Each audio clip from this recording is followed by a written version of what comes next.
championships that football has shown. And then there's a couple baseball ones. I think they're even older than the 20s. And hopefully you guys have a chance to take a look at those.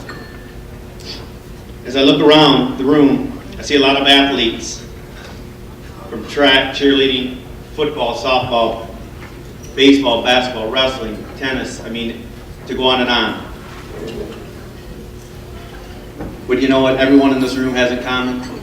Some form or fashion. Mt.morris. I mean, the place I love. I'm a transplant here. I came here in 1985 as a freshman. And I think a lot of who we are in life is what we've been exposed to. The relationships that we have on the battlefield, the athletic field. When you come to school, those make you who you are.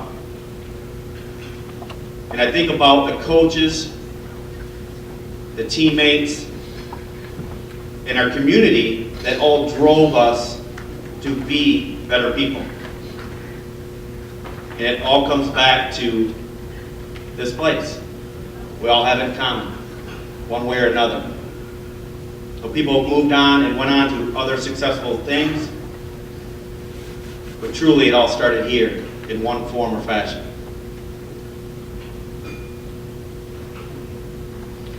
I often wonder about the work ethic that it takes to succeed in life. And again, it goes back to those people that I mentioned before as far as your coaches. 2 of my coaches are going in tonight. It means so much. Both attended my wedding when I got married. Those are relationships that don't come along very often.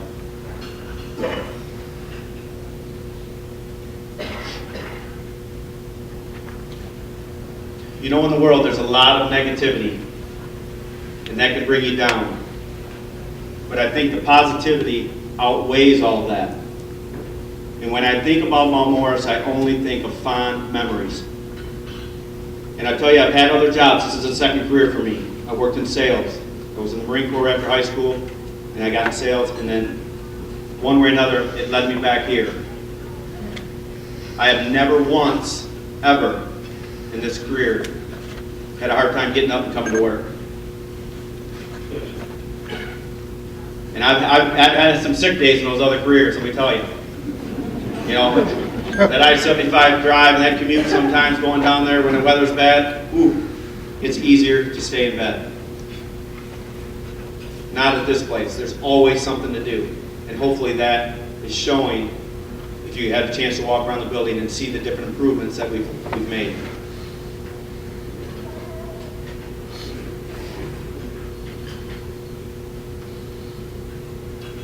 As we get started here tonight, I would like to read a quick quote sent to me recently from a close friend that just introduced me.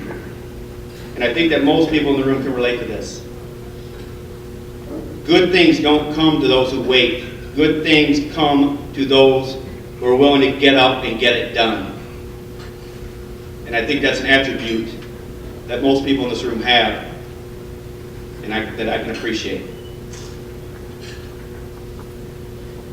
So at this time, I would like to bring up Mr. Bob Vandeveld, Coach Vandeveld, and he will give our first introduction. Thank you.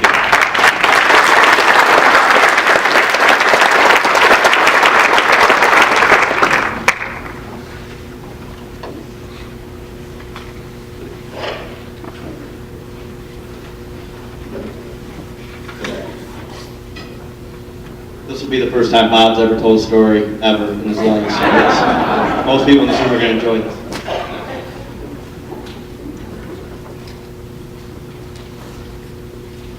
I don't know about the stories, but I'd like to welcome the Hall of Fame inductees, their families, their friends, and I also would like to give a special thanks to our administration and to our superintendent, Trish Hill, for believing in the dream. I would also like to thank Jeff Klein, because after 32 years I've been here as a coach. 25 of those years I've heard the Hall of Fame. And they always said, we Make sure your paperwork's turned in. Nothing came of it. Well, it's here. And we are here to honor the first group of inductees, and you're sitting here. Thank you very much for making this happen, Mr. Klein. I'm very proud and humbled to be here tonight to make two very big presentations. The first one is to Michael Anderson from the class of 1987. When I was hired on a Friday.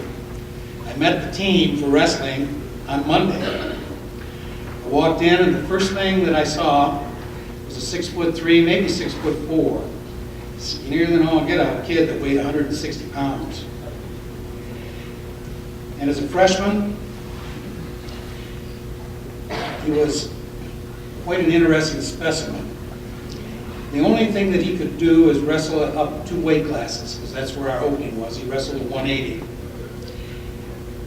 But he only weighed probably around 160 to 165.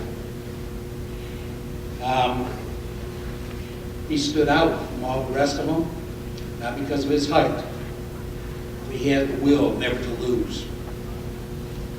He was a very intense and focused young man.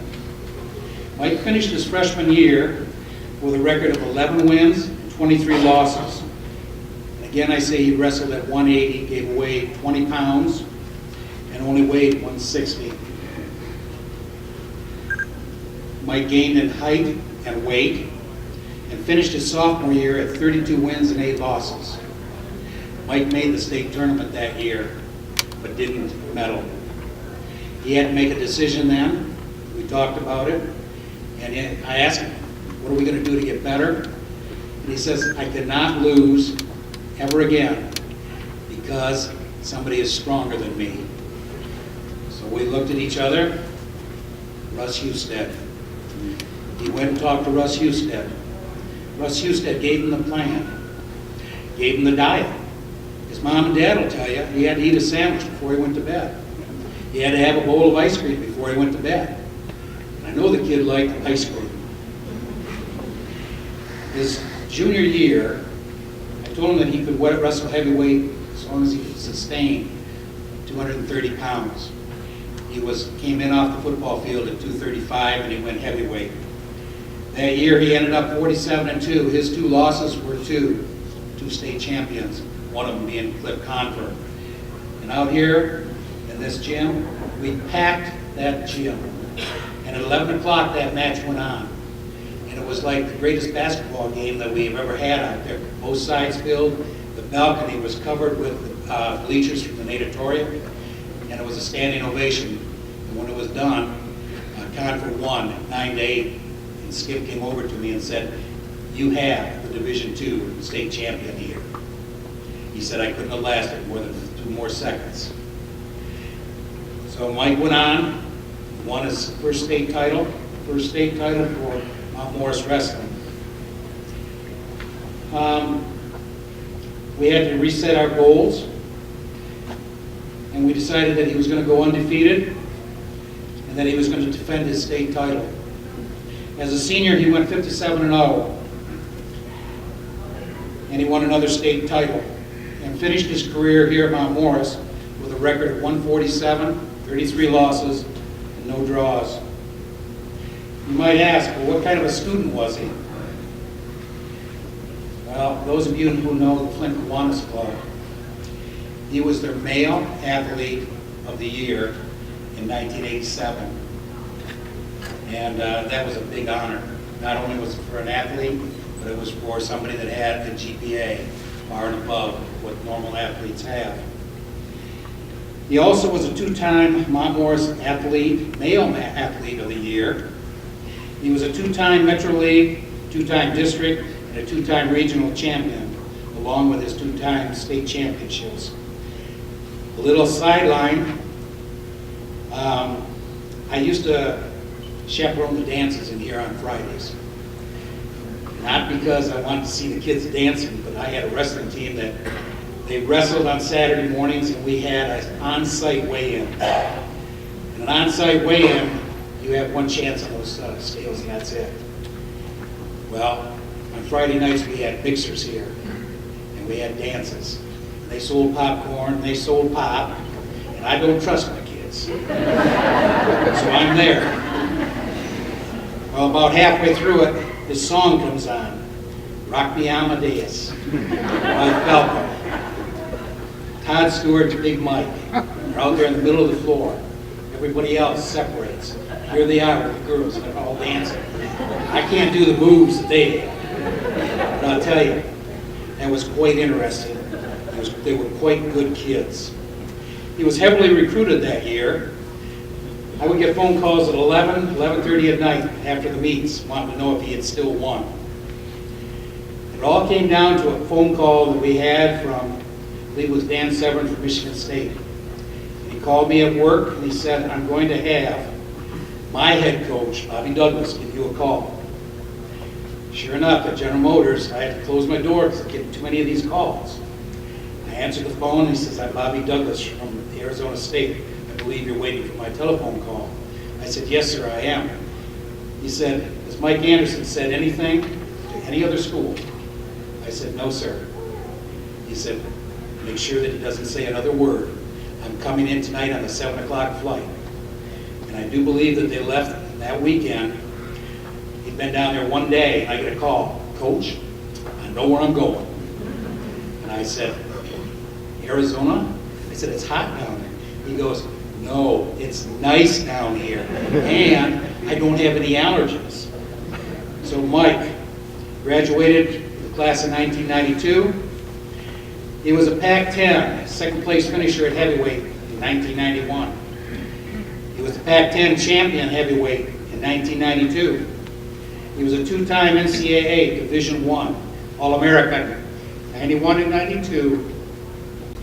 And ASU won the national title down there and defeated Iowa. And he's got a national championship ring. He lives in Chandler, Arizona to this day with his wife Nancy and their 5 children. Now, I did think Shanae was 19. She's 20, I was told. And Ian is 16, Presley 14, Adam is 9, and Ava, she's 7. So at this time, I'd like to present to you Michael Anderson.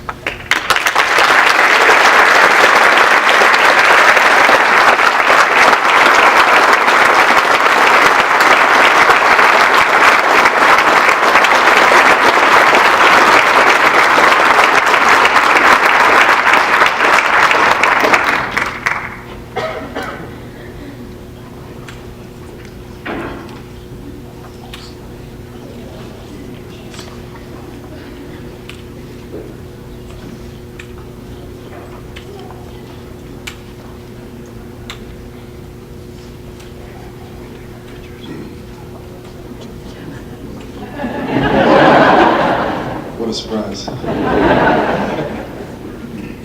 Wow. How we doing, Panther Nation?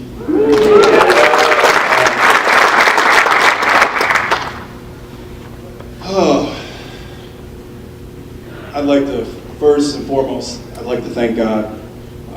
He's always been a strong force in my life and has guided me, and I'm nothing without him. I'd also like to thank my family for their support through the years. I'd like to thank my new family, who I love very much, my wife and my children. I was surprised today. I've been texting my oldest daughter, Shanae, and she hasn't been texting me back, which isn't a surprise. She's 20, she's busy, right? Well, I walk in and she's here.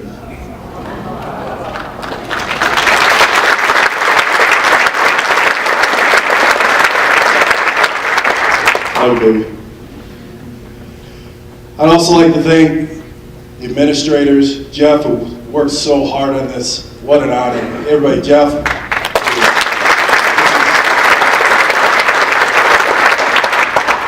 I'm very humbled to be recognized by Mt.morris and to